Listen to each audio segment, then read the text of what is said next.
Okay.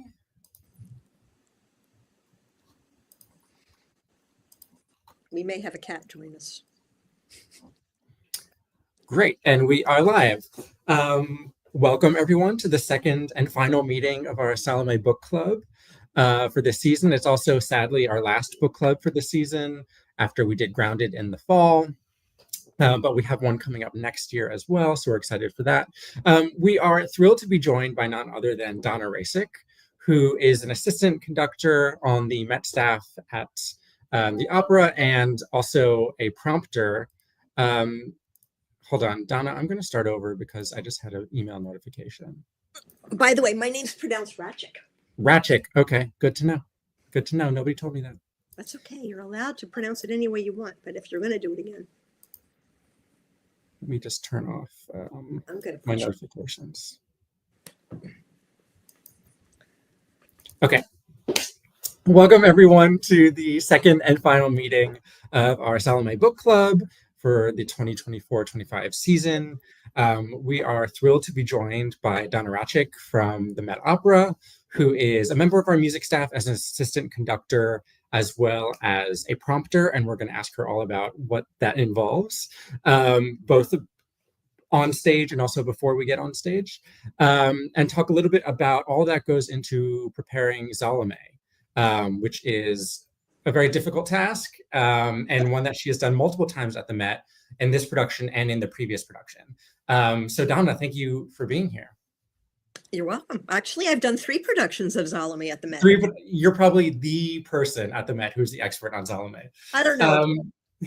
So I wanted to start just by asking you, assistant conductor, someone who works in rehearsals, doing coachings with singers, but you're also a prompter, and many students might not know that you're often sort of on stage, below the stage, hard to say, but part of the performance when an opera is on the Met stage.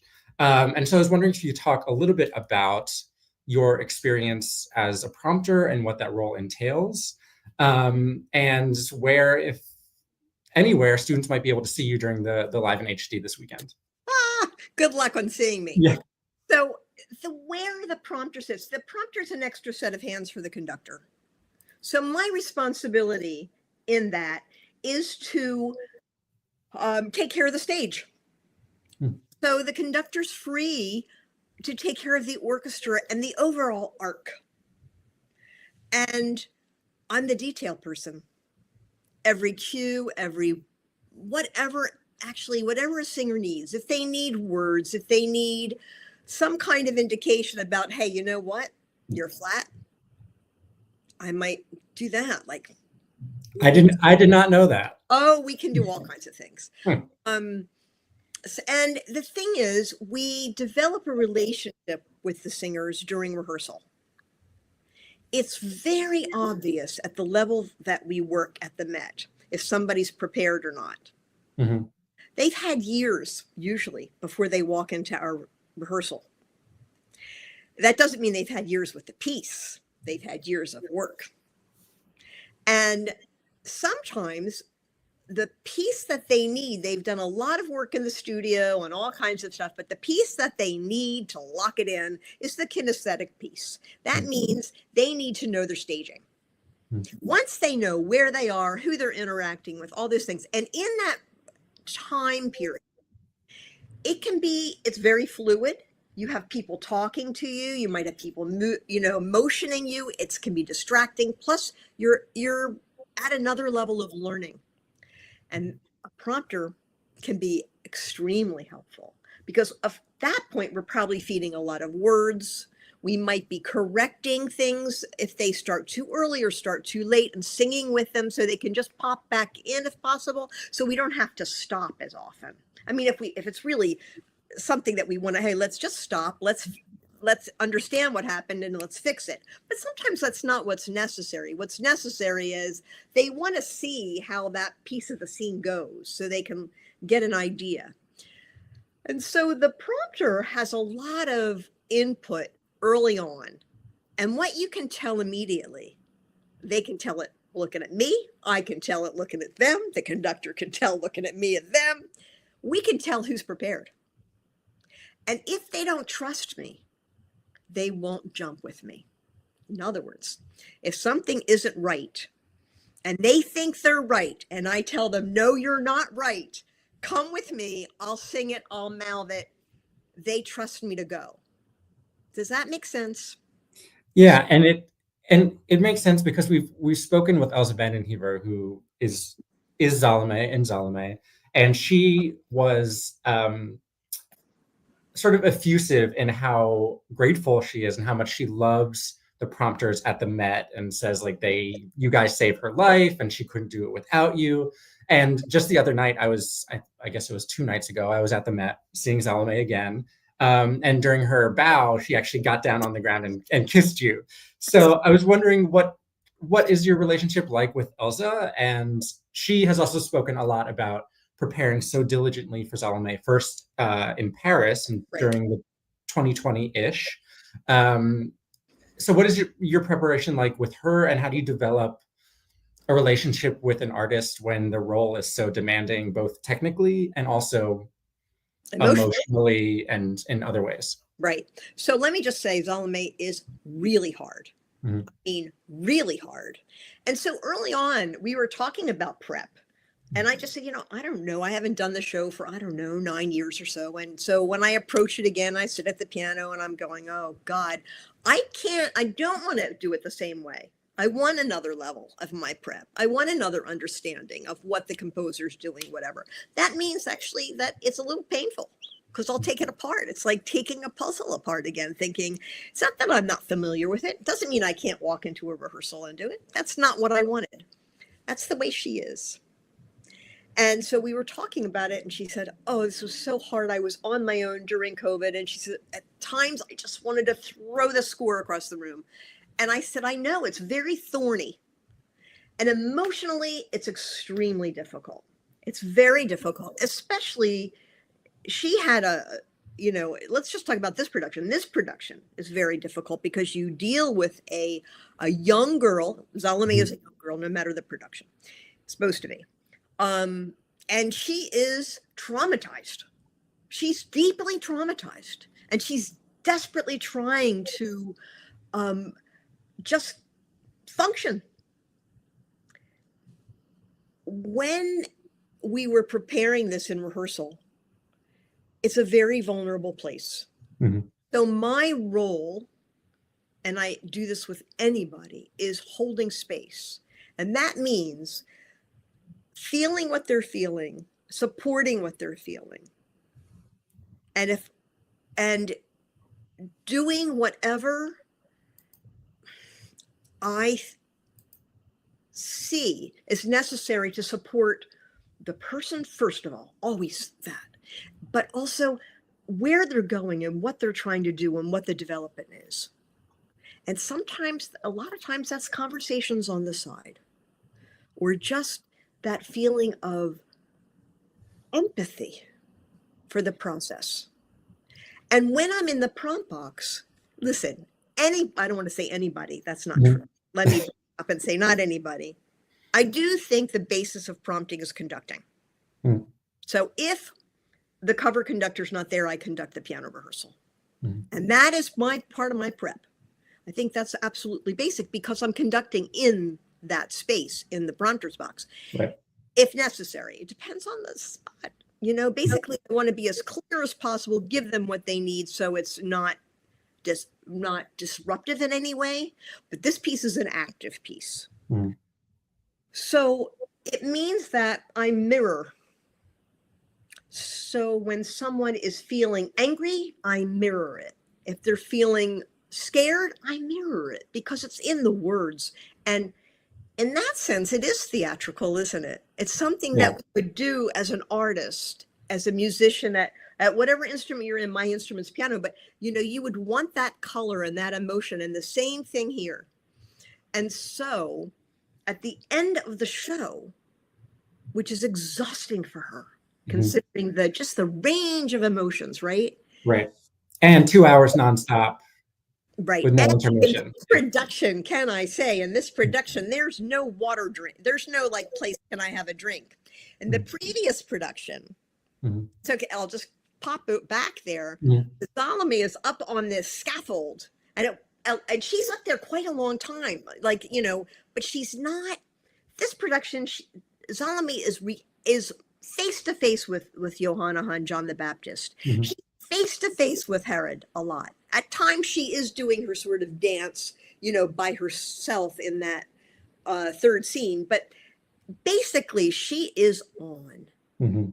And she's on by herself. That she's not on for a little bit at the top of the show. She has an entrance coming in, which the other production they had her on at the beginning, and then they had her going. In this production, there's an upstairs, and Right. that upstairs is the palace, and it's the decadence, and you Mhm. see people in these heads. Did you talk about those with anybody? And these are We red. haven't talked about the heads yet. No. Okay, well, so guess what? So they're in the heads, and they represent this mythological, decadent, like satyrs, Mhm. and there's a real sexual element in the music, Mhm. just from the very at the very beginning with this clarinet. Mhm. There's this sensuality and sort of what would I say, slitheriness in a way, Mhm. right? You're not on firm ground in this show. And in this production, there's an upstairs, and that's the palace, all the way upstage. And you see a parade of people of decadence, and you see Herod in this, you don't know at the time, in this Mhm. head chasing, and you see one of the Salomes, because we have Salome through her childhood. And at the start of the show, this doesn't happen often, but when the curtain goes up, and you probably don't know this, Nick, Mhm. the first, we have six Salomes. I mean, Right. besides Elsa. Mhm. The second one, the second one in dance, you'll all see the six in the dance, which are the stages of childhood. Mhm. Crawls up through the prompt box in the dark, and they set her, the stage manager, she climbs up, he gives her the doll. Mhm. Then they take the step out. I get in the prompt box, get myself all together, Yeah. and while it's starting, and you'll Yeah. hear that in this production, they've added music, right? Kind of a, kind of like a, oh God, what's it called? Like a spinny, that box with like a dancer in it. Like a music box, Like right? a yes, a music box. Thank Right, you. exactly. Yeah. Again, childhood, right? Here Right. we're childhood and this magical thing. And so you see her with a child, with a doll. And I'm not going to give it away. You guys will see it. Mhm. But you see another Salome, another level of childhood. She running down the steps, she's chased, and then she starts to play. So we're seeing some childhood themes, and they are repeated through this night, right? Mhm. Um, but we see that they're something's off, right? Mhm. They're, I want to say storta. That's, I just trying to with the word, but distorted. There's Mhm. distorted. Um, and so as an audience member, something's up. So when Elsa's taking this idea, you see her develop. Already, she is this young girl. You don't understand exactly why, but you understand who she is. And Mhm. you start to see her madness, right? At times, you see her intelligence, but you see her madness and you see her thought processes. The first part of it, you see her manipulation. She manipulates the page, not about, right? She manipulates him into getting John the Baptist, into seeing John the Baptist. Right. Often in a traditional production, John the Baptist can be brought up. Mhm. In this production, she goes down to the cistern. And in that, just like upstairs is black, downstairs is white. Mhm. And you know what I think about, you're going into the subconscious when you go down, right? Mhm. And you see some images of childhood down there. You see a rocking horse. You see one of the Zalomates sitting on a shelf. Yep. right? She's not a doll. She's still, I don't know what they're going to show in the HD. She does have some action there. But then you see the awakening of another level of sensuality in that second scene with Johanna on. And you see that something is awakened in her. At the same time, the way Peter Mattei, who's unbelievable, who has his own sort of method. In a way, they're both method actors, but Peter goes into a space that, you know, in rehearsal, he had his eyes closed. It's very hard to prompt somebody when their eyes are closed, but you know, they go there. Sure. But it's really fascinating. And also the way he thinks and sets it up, where he shows violence about that, get away from me, you can't be there, or where he shows that he's tempted, that in fact he's never been you get the feeling that this saint has never been tempted by the flesh in this way.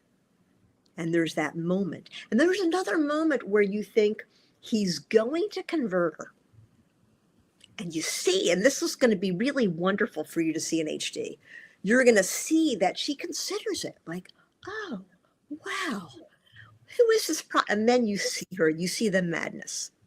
Mm-hmm. And so this is very particular to this production. I cannot emphasize that enough. And to Elsa, you know, and that whole thing, and the director, to Klaus. And then when she comes back up from the subconscious into that palace world again, and Herod, she has formulated a plan. And it was Elsa who added this on stage. Mm-hmm. And it was one of the levels that we went through as she was filling these things in, and you could see that she was concocting it. And you'll see that this is totally her. She came up with this. And this is part of the idea of the layers, the layering of it, right? And then we see that she, just like she tempted Narabot, and she didn't succeed in tempting Johanna on, John the Baptist, right? But she tempts Herod. And so he decides, oh yeah, I'd like you to dance for me, you know? And well, you know, do you promise, you know, will you promise to give me anything I want? Oh, sure, I'll give you anything. And then and then eventually, of course, she does dance, and the dance in this production, am I allowed to tell you? I mean, it's you know, sure. We talked about it a little bit, so they know it's not a conventional sort of. It's not striptease, you could say, or it's not a striptease. Well, I will tell you, two times before. The first time I ever saw that production, it made me laugh because they had a woman there in a gown that reminded me of a Hostess cupcake, and it was like fluffy. And she would take things like she'd take a sleeve off. It was like probably Velcroed, and I would just go, okay, fine. The last time that we did this, it was a very different kind of set, and it was a total strip, not for the HD, and it was very brief. It was a very quick view of the naked Salome, which takes a lot of guts, and then immediately the dancers covered her. But this time and it feels very Freudian, you know, it's the levels of childhood, and you see she puts that head on Herod, and she tells him, sit there. And she's the puppeteer. And you have a mirror image. There's a dancer across from Herod in that same head. And he plays Herod. And each child comes out. By the way, the littlest one looks like she's about 4. She's 8 years old. Goodness. But basically, it's emotional abuse at first. You know, you do this and come over here, I'll give you a piece of candy. You know, or you have to stand up. No, that's not the right position. Very ballet master. But then come over here and I'll give you a jewel. Maybe that's, I think, the third one. But you see the fear and the insecurity of the child until it comes close to adulthood. And I won't go into that, but the absolute fear and insecurity and the rage that Salome feels at showing this. She, first of all, is look. And the mother, who's this, you know, her mother, but married Herod, it's sort of like Hamlet or Electra, where the wife marries the brother, the Yeah. other brother killed idea. You can see if I don't know if they'll show it, but you see her start to, she knew this was going, but she's seeing it in real time, and you can see her sort of take that in. At the same time, you see at one point Herod takes the big head off, and you can see his horror, and then he can't stand it. He puts it back on, and at the end, she shows her rage against Herod at the end of that dance. And she's brilliant. If you look at the timing of everything, the removal of the veils, what she does with the music with him, Elsa is absolutely, the way she's created this with the choreographer and the way they've all created it. It's so specific. Then, of course, the end of the opera, it all unravels, doesn't it? It unravels that she demands the head. He goes through his reasons, meaning Herod goes through his reasons. Please don't do it. And eventually, there's one thing that I think, again, is it depends on the production. Since you've read the play, you know there's a death ring. That's not mentioned in this opera, but it's shown. So in the previous production and the one before that, I think it was the same, but the previous production, when he sort of collapses, Herodias' wife comes and she grabs the thing and she gives it to the executioner. But in the previous production, he takes it off. In this production, he's a sick man. He keeps having these minor, I don't know, heart attacks. I don't know, but you see he's a sick man. He's on the floor. She just goes and hands it. But it's the death ring that you read in the play, right? That gives the executioner the courage to behead a prophet or a holy man. Yeah. Right? So that's different in this production. The other thing that's different in this production is that Salome is not killed at the end. Right. Right? Usually he's Monteur to Jesus Vipe, and that's killer. And in the previous production, the Salome would sort of like bare her throat, and then the executioner had come up again from down in the crypt, and he came up and he was ready to let them black out. This one is after Herod says it, he falls down, probably it's meant to be a fatal heart attack or whatever, and she is freed from the past. That's Klaus's vision as she walks off into the into the mist, into something. All that dry ice mist. Yeah. So one thing I want to ask you, because the more you talk about the production, the more I'm realizing how difficult it must be to prompt this staging, particularly because you have people in ram's heads and dog heads, and not all of them are singing. You have Peter Mattei as Yochanan, who's at one point all the way in a corner. Right. And it seems like at some point, I couldn't tell from my seat, like maybe his eyes are closed while he's on stage singing. You have the stage lift going up and down. So Elsa and Narabot and Herodias and Herod are on these stairs, going up and down stairs as the stage is lifting up and down. All of this shadow, darkness, mist. If people can't see you, how do you try to communicate? They can always see me. They can always see you. Yes, because I play with my own light.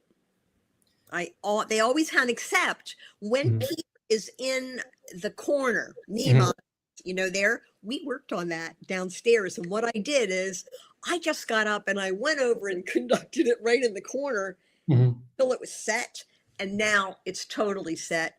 And Yannick waits at some point. He waits for him to start. Then there's a little music, but at the end of that little corner, he waits until he finishes it, and then he starts the orchestra.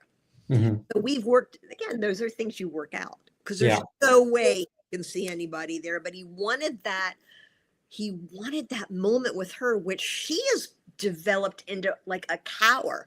At one point, it wasn't that. She goes down, but you see him towering over her, and where he has to break away. And the two of them created that. It's really a fascinating experience. And at times a very sort of slow, experimental one to get this type of detail. Hmm. So when you talk about detail, it's obvious not just because you've prompted and conducted this many times, but you know every word of the score Oh yeah. in German. You could probably start reciting it if I asked. How do you prompt or conduct or help prepare a situation?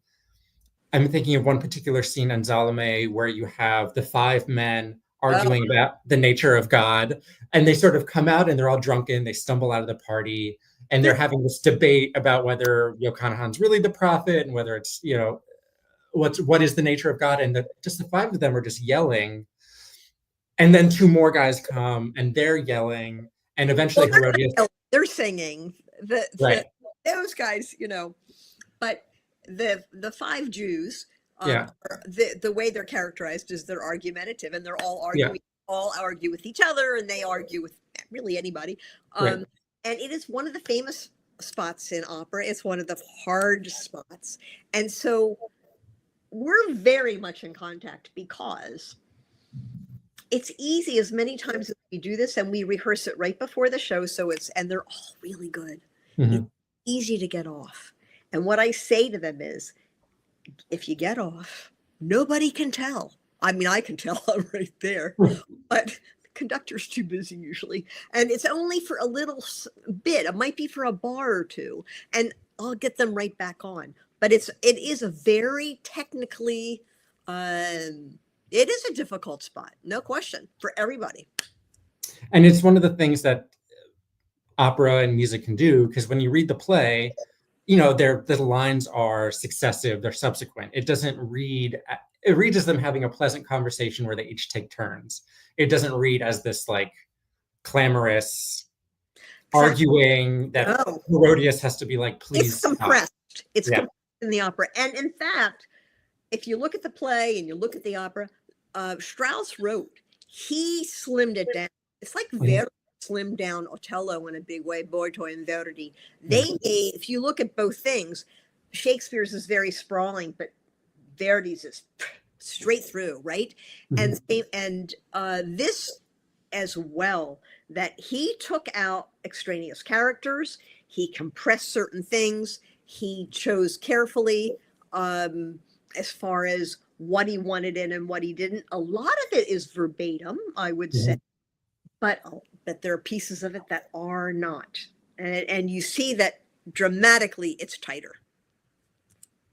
Yeah, I think there's still some of this in the opera, but a lot of bickering between Herodias and Herod that is taken out, I think, in the libretto, which it's kind of obvious enough, but there's more sort of background and exposition in the play. And the Right. opera, it's clear they enter and they're fighting. So there's no Right. need to And really they go into it. go over each other, and they're Mhm. in different keys, which is Mhm. why it sounds so dissonant.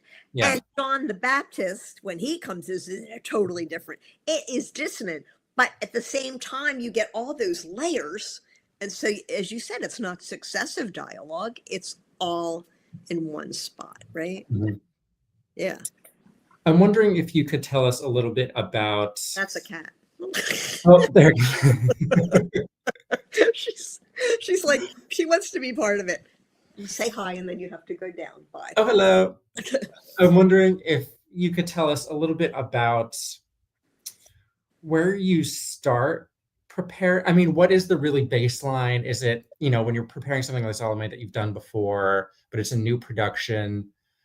You mentioned sort of taking it apart and just starting at the piano again.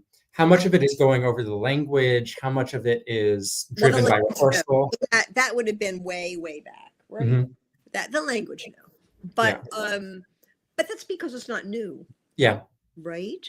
Um, so for me, this time looking at it as I'm looking again, it's not that I hadn't done it again, looking at Mhm. keys, looking at the relationships, Mhm.